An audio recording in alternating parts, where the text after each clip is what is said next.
I am Rohit Mehta, the President and CEO of Horizons ETFs, which is Mirae Asset's Canadian-based ETF subsidiary.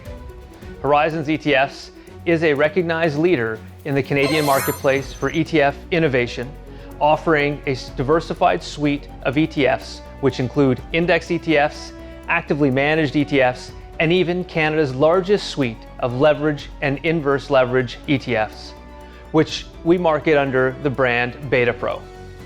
Despite being one of the more established ETF providers in Canada, we continue to be one of the fastest growing, as we have more than doubled our AUM footprint in the last 3 years with an annualized growth rate of approximately 40% per annum.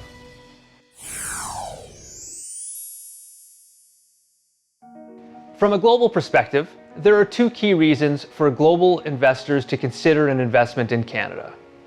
One, Canada has one of the best relative GDP growth rates of any G7 country, which is supported by strong growth in both service sectors and our strong natural resource sector. In a more profound way, Canada has a very aggressive long-term economic growth targets that are being driven by demographics. Canada has the highest immigration rate in the G7, which is contributing to a very strong forecasted growth for goods and services. In 2022, for the first time in its history, the Canadian population grew by 1 million people, almost all of that driven by new immigration.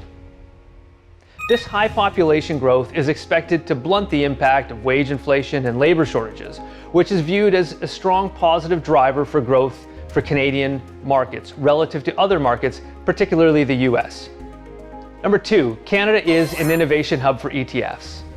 Canada has many of the world's firsts for ETFs globally, including the very first ETF in 1990, but also the world's first fixed income ETF, the first currency hedged ETF, and of course, most recently, the world's first cryptocurrency ETFs in 2021. The reason for this is due to a progressive regulatory environment and strong culture of innovation and competition versus other providers and regions.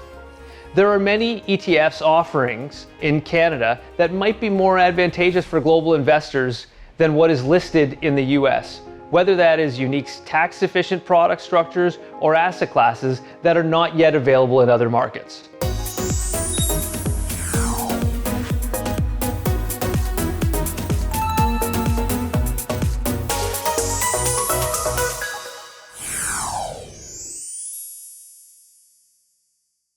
Canada is not a very diverse market from an industry category standpoint. Financials, energy, and materials account for 60% of the market capitalization of our stock market. Now, this could be viewed as a negative, but we view it as a strength since the large size of our key industries, financial services, energy, and materials production, are global leaders in their respective industries. The natural resource sectors in Canada are particularly important because Canada is arguably the most politically stable, alongside Australia, naturally resource-focused economy in the world. As a leading producer of energy, mineral and agricultural goods, the broader Canadian economy has been able to offset some of the negative consequences of inflation by seeing the revenue from these key sectors increase. Canada is the largest trading partner of the United States, with more than $1.3 trillion US dollars in goods and services exchanged between the two nations. The natural resource component is of extreme importance to the United States for national security reasons. Canada is the fourth largest exporter of crude oil in the world, the largest exporter of hydroelectricity, sixth in natural gas, and the fifth largest producer of gold. Our banking sector is also a global leader. While challenges in the US banking system have created larger concerns for the global industry, Canada does stand apart in terms of the stability and regulation of our large Canadian banks. They are amongst the best capitalized in the world and stringently regulated, which has made them a pillar of stability for investors. It's also a yield-rich sector, which on average earns more than 4%. Finally, not as well understood is that Canada is a strong leader in technology.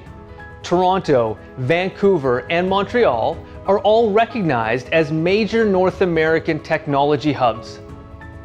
The difference between the US and Canada in this regard is most of the investment is from foreign technology companies.